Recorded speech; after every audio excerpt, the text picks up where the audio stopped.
Good morning, everybody. Salamat pagi. I'm glad to be here and I'm honored to be invited and see some of our closest friends in the election community. Of course, I would like to thank the KPU for inviting us, of course, Pakadar, and all my friends from the NGO. My presentation is the same presentation that I did 2 days ago when I was invited by Perludem in a stakeholders meeting. So I hope you don't mind me recycling my presentation. I was just asked to talk about electronic counting in Philippine elections. And being still in government, let me be as clinical as I can in my presentation, and perhaps you can save your questions after we have started our open discussion. And finally, as an introduction, I am not the chair of the Election Commission. In fact, I'm excited to retire. I'll be retiring in February, so this will be my last visit as a commissioner here in Indonesia, but I will be glad to come here on holiday. Okay, but just a short introduction about myself. Like Pakadar, I came from the civil society sector on electoral reform, crossed over to the government. I don't know if that's good or bad, but probably after my government stint, I might probably be going back to the NGO sector. So that's my short background. Okay. All right. Well, let me start with the context so that we can situate the Philippine practice in the context of the Philippines, so that you can understand it better in your own context.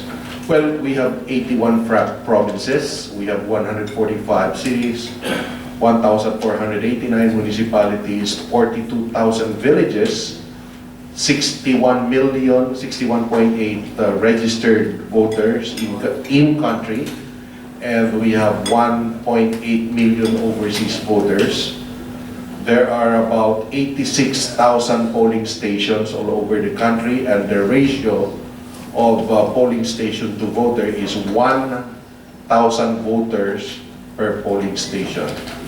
And we have 36,830 voting centers. Voting centers are where the polling stations are, and these are usually 99% of them are public schools. And like Indonesia, well, I think you have 17,000 islands. We have 7,000 islands. So it's also an archipelago. Okay, so we have a simultaneous election, and that is a constitutional requirement. In other words, we cannot separate elections even by legislation.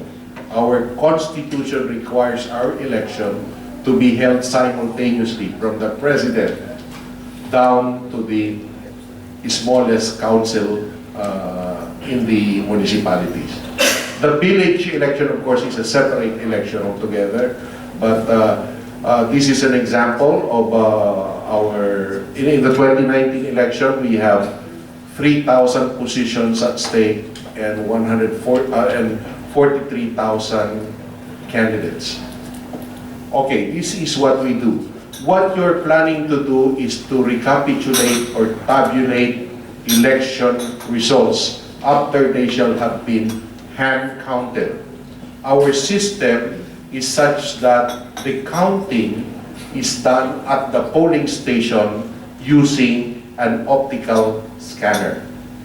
So ballots are counted using this optical scanner. So the optical scanning machine scans the ballot, captures digital image, meaning the picture image of the ballot, store it in a storage device. In this election, we use an SD card, similar to what you use in telephone. And then at the end of the voting period, our voting time is 6 o'clock in the morning up to 6 o'clock in the evening. So that's just a single day election. And after 6 o'clock in the evening, a command is executed in the machine. And then that is the time that the count is consolidated in that machine. Well, during the voting period, the machine is stand alone. In other words, it is not connected to the internet. It is only connected to the internet at the after the close of voting. And that's the only time that it consolidates the results and transmit result to the higher tabulation center. Okay, and as it transmits results, it also prints electronic copy of the results. Our law requires that at least 30 copies, paper copies of the results of the polling station results should be generated, and each of these 30 copies goes to 30 different groups, coming from political parties, coming from media, coming from NGOs. And then, in fact, the law also allows generation of more copies if there are requests at the polling station. The one on the right part is the ballot that we use. We have a tradition of using just one ballot for all the contested positions. So even if there are, should I say, 6 to 8 contested positions, all the names of the candidates are printed on a single ballot, front and back. And you would see the security features of the ballot indicated in the picture. We have a mixed system of representation in our House of Representatives. There are 80% of the seats are representatives elected through first past the post system. 20% is by proportional representation, but it's a closed list system.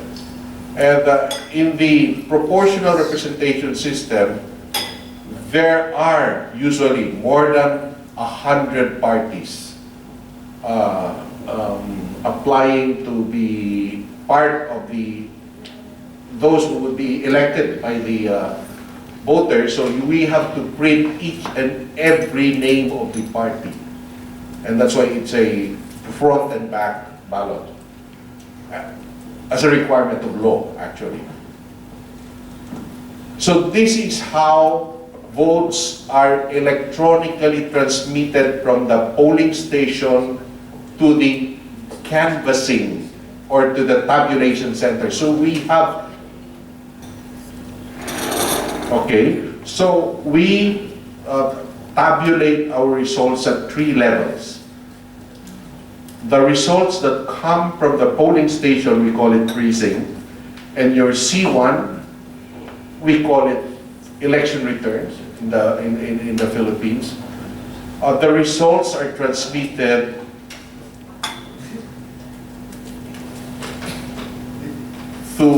first to the municipal board of canvassers, where all the precincts within the municipalities are aggregated. There is also a transparency server and a backup central server. The transparency server is where the election data are taken by accredited NGOs who are supposed to do parallel counts. It is where also political parties or major political parties get the results so that they can do their own tabulation, and that is where the media entities also get the results and have them broadcast in television, and in television usually. So in the 2019 election, the earliest broadcast of the result in the media was at 6:15. The poll closed at 6 o'clock. At 6:15, the media entities are already publishing the results, and they get the results from this server. So these are 3 separate servers, and then they go coming from the same source. But the official server, the one that is used as the basis to declare election winner, is the one that goes to the Municipal Board of Canvassers. Okay, there is no tabulation by COMELEC in the transparency server. They only have the raw result. The idea being that the political parties, the media, and the NGOs can do their own tabulation, separate and parallel to the tabulation of the Election Commission. Okay, so the result of the Municipal Board of Canvassers would then be transmitted to the Provincial Board of Canvassers. The Provincial Board of Canvassers will not tabulate results from the polling station. They will tabulate the consolidated results at the municipal level. Okay, so it's a multi-level tabulation. There is no direct tabulation from the precinct to the higher canvassing or tabulation level. Okay, now what does our law, our legal framework require of the system? So these are things that are required by our laws, and this has to be embedded. These have to be embedded in the system that will have to be designed. Okay, the law provides parameters for the kind of technology and system that would have to be adopted. The law says it should be verifiable. The results should be verifiable. They have to be auditable. They have to be friendly to persons with disabilities, and a host of other requirements. There has to be digital signing also, and it has to be secure. It's more specific than that, but that is required by law. In other words, the Election Commission cannot have a system if it does not follow these broad parameters. However, the law also tells us that as long as the parameters are fulfilled, the Election Commission can design the procedure themselves. Okay? Okay. It's also required that the system that has been used, that will be adopted, must have been used in previous election in the Philippines or abroad. In other words, we are prohibited under our laws to use a new system if it has not been tested.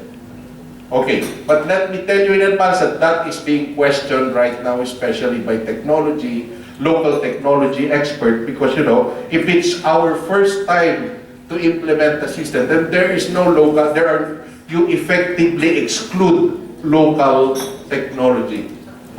So that is one thing that is now being re-studied in the Philippines.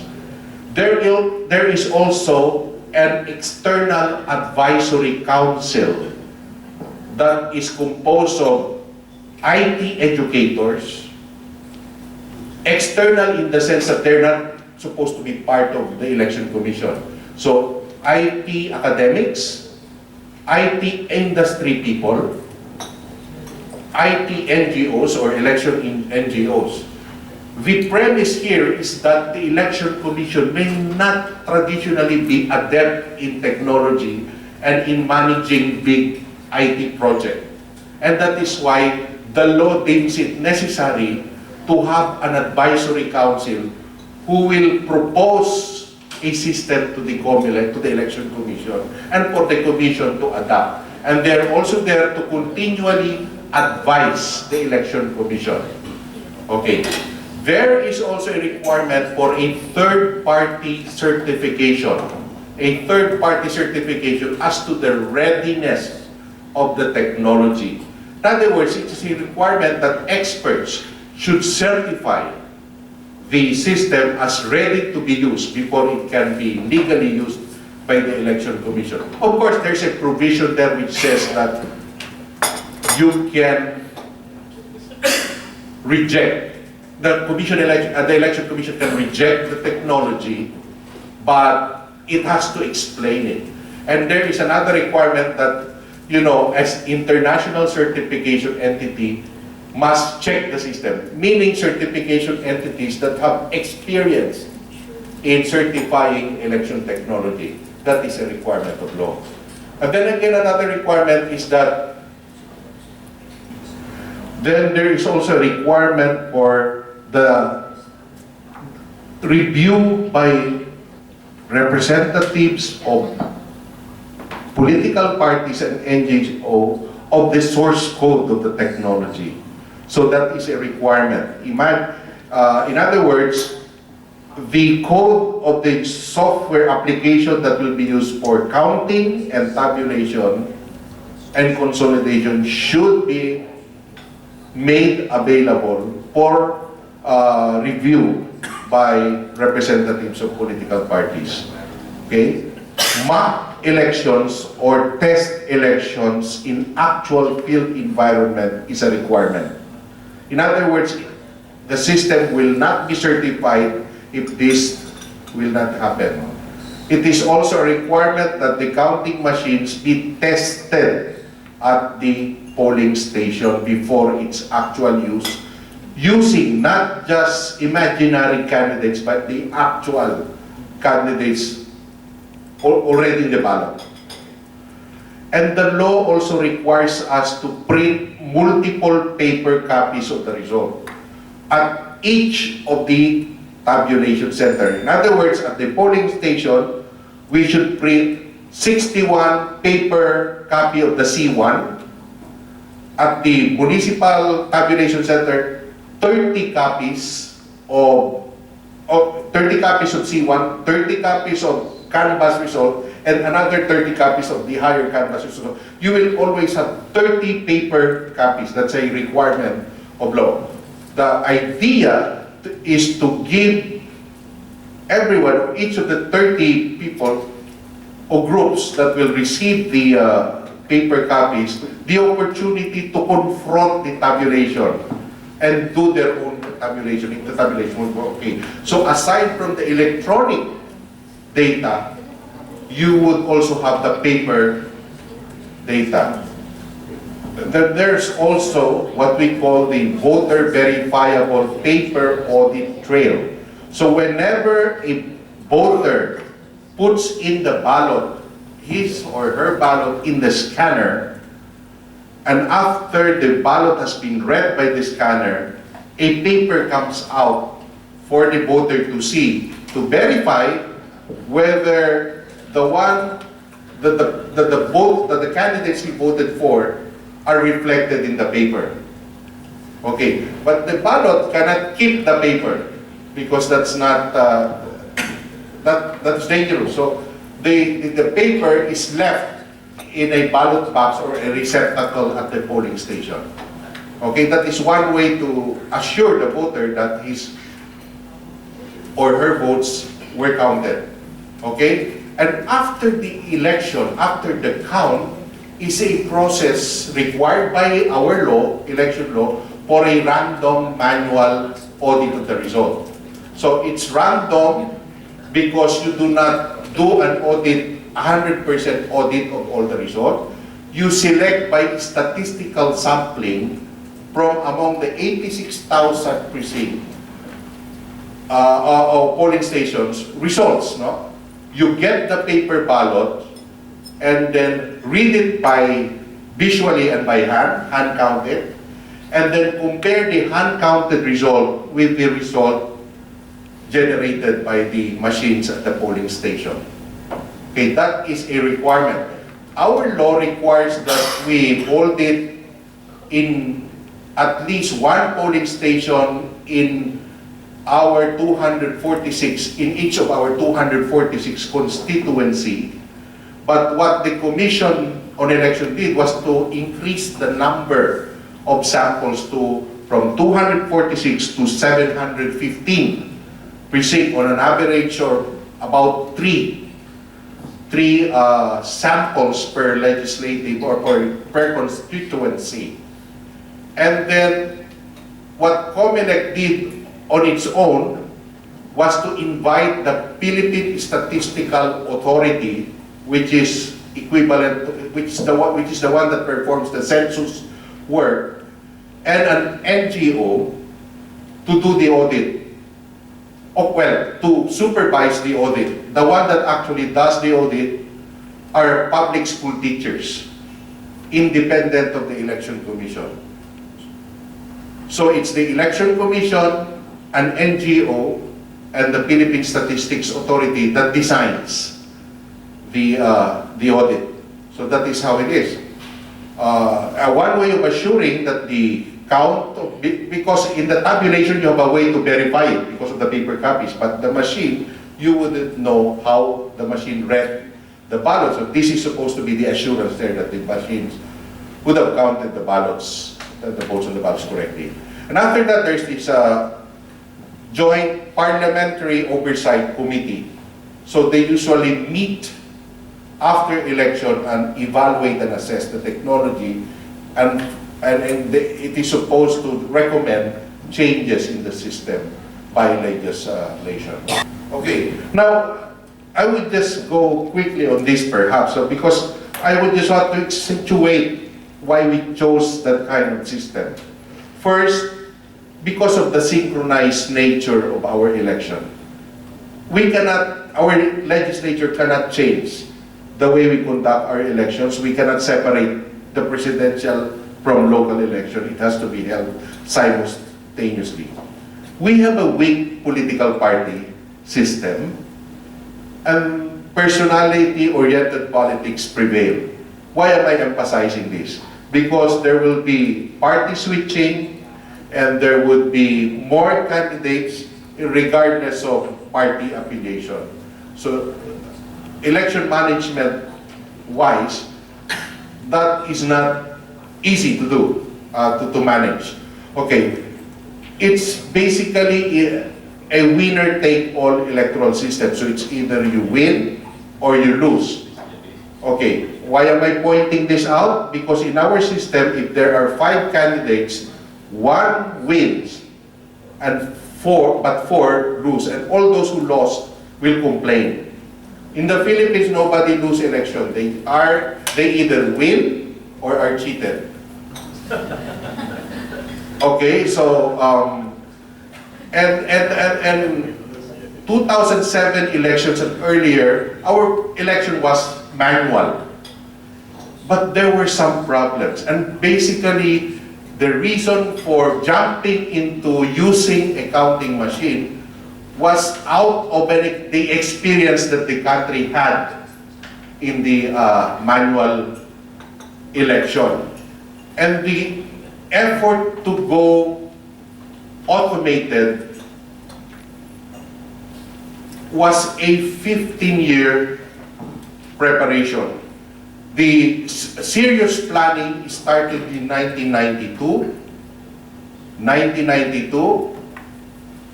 We sent representative to the United States to look at the various system then available, and it was determined that probably something that uses paper ballot is the one that might apply to the Philippines. But even with that anecdotal determination, the Philippines thought that you need to first pilot test it in a particular locality.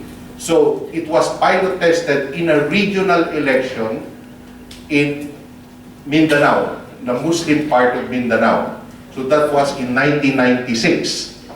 And out of that pilot, so ILO was passed authorizing pilot test in Mindanao. Now, after the experience in the pilot test, a law was passed again authorizing the nationwide implementation of the e-counting in 1998. However, since the law came very close to the election commission was not able to implement it in 1998. In 2001, there were some political problems and no implementation happened. I hope you catch it. In 2004, it was supposed to be the first implementation of the project. The election commission prepared for it, but it was stopped by our Supreme Court because of procurement problems. Okay? 2007 came another law. Okay. 2007 came another law which expanded the option of the technology that can be used, because the old law only mandates the use of paper-based election. The 2007 amendment allows the use of direct recording electronic system. Okay. But again, the amendment was passed near the election. There were a lot of doubts whether we can actually implement it. So again, it was in the regional elections that it was implemented. So you have an optical scanning coupled with a direct recording system. But the optical scanning system that was used in 1996, 98, and 2008 follows the central count model. In other words, before, you would have the counting at the polling station, the ballots will be put in the ballot box, the boxes will be brought to a central counting location, and then that is where the scanner is located, and the ballots will be batch fed into the scanner. In 2010, that is the time that the Election Commission thought that precinct or a precinct count optical scan system or a counting at the polling station will be done. So that is how it was. It happened. What are the issues being raised right now against? Because I think I have to share this also, the challenges and the issues raised in our system. I think this is important so that we can all anticipate possible problems and avoid them if we decide to implement. Okay. Mistrust in the system went on because of the supposed lack of transparency. When before you could see the votes being read as they are tallied, now you have the machine doing it. Rightly or wrongly, whether true or not, people seem to trust processes they can see. Okay, so I'm not saying that that's a valid point, but that is the reaction that is usually put forward or forwarded. Number two, sometimes the change management is not, did not come. We use the digital technology, but the mindset remains analog. So you use technology, but you rely on paper because you cannot believe something that you cannot hold, you cannot touch, you cannot see, you cannot hear. I think that's human nature. And issues will also raise as to the capacity of the election management body to implement the largest IT project in the country. Elections are very complicated and they're very big. And in any activity that government can have, I think, except for a war, that is the biggest operations that a government perform using IT. So imagine the kind of project management systems and IT skills that needs to be there so that it can be ideal. Okay, so these are the issues raised, no? Whether valid or not, I'm just sharing all of these things. So, government have to contend with anti-corruption laws, procurement laws, and administrative laws. In other words, we are not exempt from complying with the procurement requirement. What does that mean in the Philippine context? In other words, we have to plan way ahead so that we can, go by the rituals of procurement. Transparency, bidding, and all these requirements. And we should also be very careful about drafting terms of reference. Because sometimes we engage an outside provider. And that's another challenge for any election commission, as it has been a challenge to us. Election technology providers are usually well-equipped legally. But you have to counter them, you have to face them, you have to know what you want. And that is easier said than done sometimes. And there would be some issues. Another is the ability of the Election Commission to resolve disputes when new technologies, because proof of votes, proof of tabulated results will now come in another format. You will have electronic evidence, electronic proof, which might be more useful than the paper proof that we have been used to in our courts in resolving disputes. And more importantly, the election management body, the COMELEC, was also questioned for its ability to inform the public about the nuances of the technology, voter education. In other words, it's important to communicate. And that is what I think Peter said about the need to communicate the technology to the public. Okay, of course, we have this continuing news on cyber attacks targeting the electoral process. And a problem that I've learned is also a problem here, disinformation through social media. Okay, so these are a few reminders that I would end my presentation with, if you would allow me. It's important when you're adopting technology to identify the problem. What really is the problem? If there's no problem, then there is no need to find a solution. But if there are problems, find the appropriate solution. And it's important to emphasize that technology is just a tool, not the main objective, but just a tool to achieve the objective of genuine democratic elections. We have to really also be ensured that the legal framework supports the technology that we adopt. Because at the end of the day, if the system is questioned, you would have to go back to the authority from which the system is based. And then, just for emphasis, I said, test, and more test. I think that was also emphasized by Peter in his presentation. After having used it, evaluate and assess. And finally, continue to build trust. Continue to build trust, because that is the only way the result of the election produced by the use of technology can be accepted by the public. And the only purpose of election is to legitimize the authority of our elected leaders. So with that, I hope I was able to share enough in this focus group discussion. Thank you.